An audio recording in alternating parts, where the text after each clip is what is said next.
Hello friends, I made this for. My name is Lauren, and as I promised, today's video is all about Pisces season, how to connect a little deeper to Pisces, how to reflect through the tarot on what Pisces can mean for us, because yes, babies and children of earth, sky and moon, it's Pisces season. So as always, I have 3 different decks here to help me out. But before I get into that beautiful stuff, please remember to like, comment, and subscribe. I have a website if you're interested on getting a reading for tarot, because I believe that tarot is a holistic tool for our mental and emotional well-being. So if that sounds like something you are interested in, hit me up. The lighting in this room is so interesting today. I feel like you can see everything in my room for once, which is fascinating, right? All right, so let's get into it. We have 3 cards as always. Today's decks that I'm going to be using to traverse the beautiful world that is the moon and Pisces through the tarot is the Morgan Greer Tarot, the Dolly Tarot, and last but definitely not least, this is the Holy Spectrum. I love how clean the back is, how just simple and perfection. I'm definitely going to be doing a review of this deck soon.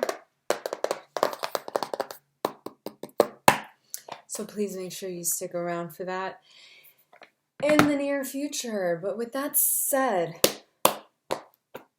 let's get into what Pisces is before we talk about Pisces in the tarot.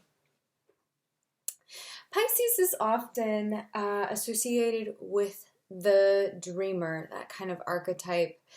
The phrase that really gets thrown around with Pisces, really is like, with Capricorn is I use, and Virgo is I scrutinize. Well, Pisces is I believe. And believing is everything. Belief is a more cosmic place when it comes to, cosmic experience when it comes to Pisces and that Piscean energy. So I did do a collective tarot pool yesterday.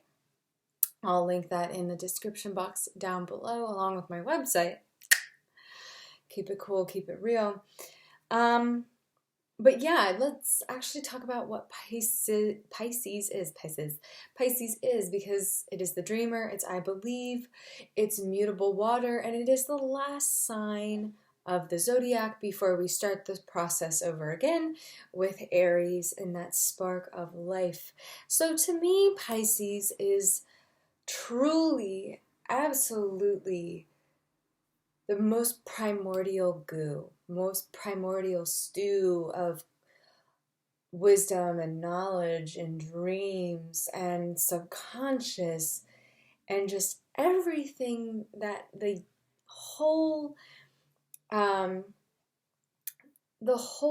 zodiac wheel has to offer in one place. And of course that means that Pisces is really hard to tap into or really just put as one thing in this whole universe. Like, it's really hard to say this is Piscean energy, bada bing, bada boom, done, right? Because there's so much that has collectively come up before we even get there. It's the most evolved in some ways, but also with the most baggage, because it contains everything that came before it. There's always the good and the bad to that, right? With Aries, you're starting off fresh. There's maybe not that wealth of knowledge coming in, but it's also got none of the baggage, and it's just pure energy in its own right. But when we get to something like Pisces, we see almost the polar opposite, but very similar things come up in a weird way. There's this reality that is very hard to tie down in just the most basic of language. So with that said, what can we learn? How can we see it a little bit more concretely through the tarot. So the tarot is represented as Pisces through the moon card. So that's what we're going to be talking about today. Of course, you already know that because I'm tired. I was up all night binging some Netflix. But what we see with tarot is it's associated with the moon. So this is the moon in the Morgan Greer deck. And this is going to be our first card to talk about Pisces in. Now, a lot of people think the moon card is associated with Cancer, and we're going to have to talk about that today because Dolly decided to do that for his deck. If you saw my review of this deck, there are things I love and things I do not like so much about this deck. So we're going to talk about why that can be confusing, right? Because, oh my God, I'm so sorry. The moon is the ruling planet of Cancer. Like, we all know that, but that's a very real thing, right? But here's also some cold hard facts. Just because it's the ruling planet for a sign doesn't mean that it's associated in the tarot. Those are certain things that don't necessarily overlap. So, you know, that here means that this is for Pisces and not Cancer. Also, the moon is not associated with the moon. Isn't that weird? Yes, the moon is associated with the High Priestess, and I'll eventually make a video on that. But here we are with the moon. So the moon is an interesting card in the tarot in itself because it is a lot of different things. And how does it relate to Pisces? Of course, I'll get there, baby chicken. I will teach you the ways, cluck, cluck. So what we see here is we see this little crayfish wanting to go down a road. We see the moon in between two towers and a dog and a wolf or a coyote, however you want to interpret that. This to me is a good quintessential vibe of the moon being a mirror and a gateway. Literally, we're seeing the gateway is very big for the moon card. All throughout this, these three cards, we're going to see a repeating pattern here, which is the implication of the gateway, this energetic void that's opening up and reflecting back to us all sorts of things, wisdom and trials, tribulations. With this one, we see the moon is full. It's the brightest part of this, and we can see this, or this card, I mean, and we can see that these animals are being pulled to this energy. So there's a sort of primal energy to this card as well, following instincts and starting to open up to what that means. What's the possibility, right? When we're feeling called by the natural world and the cycles of the natural world, what comes up for us, right?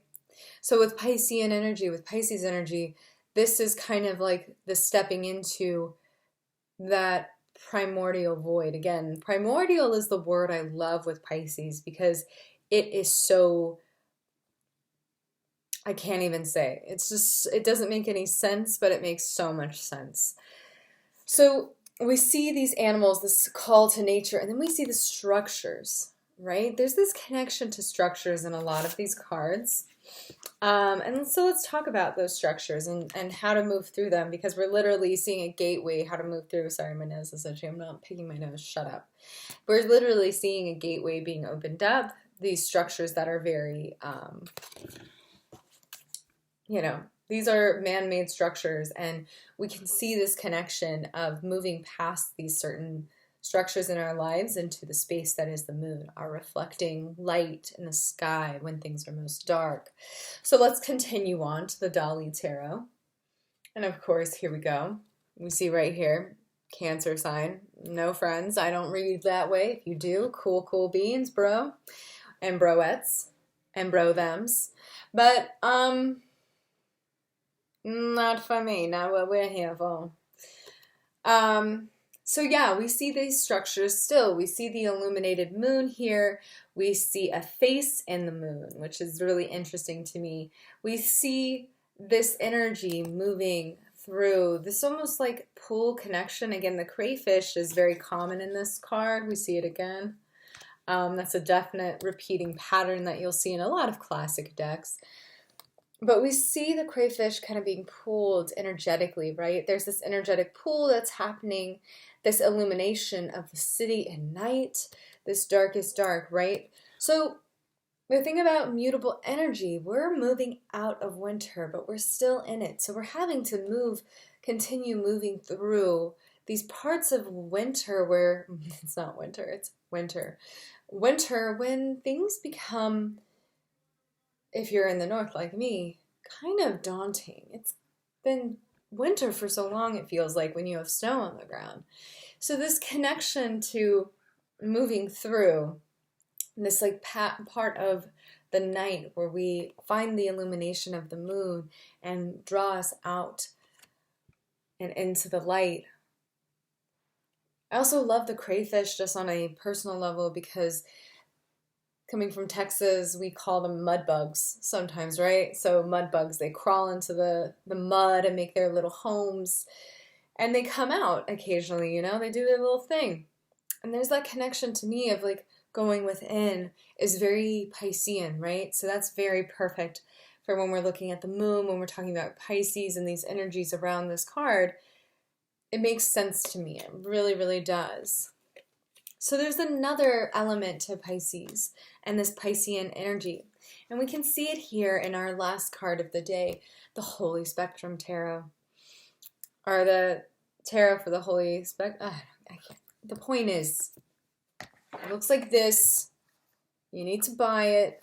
It's a great fucking deck. Anyway, we see a very similar idea, right? There's no buildings in this one, but there's still the moon.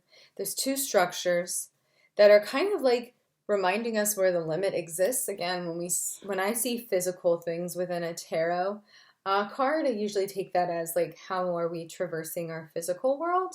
Whether it's our body, our structures, our work environment, whatever that means, right, for you, and whatever comes up for you is totally fair. So we see this person on a boat approaching 3 different docks with 3 different animals. And another big theme for this card, trust. Trusting, bless me, trusting the void, the primordial soup, the emotions, the unknown, putting trust in not knowing, putting trust in like believing that whatever comes is for the highest good. So this could be another big theme for you in this mutable time of Pisces is think about what serves you best, what feels best for you, what makes you feel honored, or what do you feel like allows you to flow into your dreams and into the spaces of your subconscious in a place where there's more trust. That's a little heady, but that's a big thing. That's a good thing. If we can put more trust in what we're doing, we are empowered to make magic happen. We're empowered to see things to the end. We are able to create space that is filled with love and acceptance. It's truly, truly powerful shit. When we surrender to trust, right? But it's not easy. And so Piscean energy is a reminder there are many options, and all options come with their different symbols, their different entrapments of visions, but we must go with what feels most authentic to our vision. So we see 3 different animals on these docks, and we can kind of take this as like, what are we being energetically called to? Because there's so much here. And that can be the funny thing about Piscean energy is there's so many things. There's so many things for us to look at, reflect on, and love with. And Pisces energy says to us, do not be afraid of the unknown, but also do not lose yourself in the unknown. Surrender with balance. and trust. Follow the moon, follow the guide in the sky that is here. The subconscious, the dream space, that's all here in these three cards, the moon card. How do we become the dreamer? How do we embody this? Or how do we take this step into becoming a dreamer, a dreamy bitch? How do we do it? The moon card invites us to think about how we do it and why. What the fuck is going on, right? So with that said, that is my takeaways for Pisces time. Definitely recommend taking out your own moon card and processing with it what feels most what's most best for you. I also recommend this book. This has been a book that I've been taking out recently, The Stars Within You, A Modern Guide to Astrology. This is a book that I reference every now and again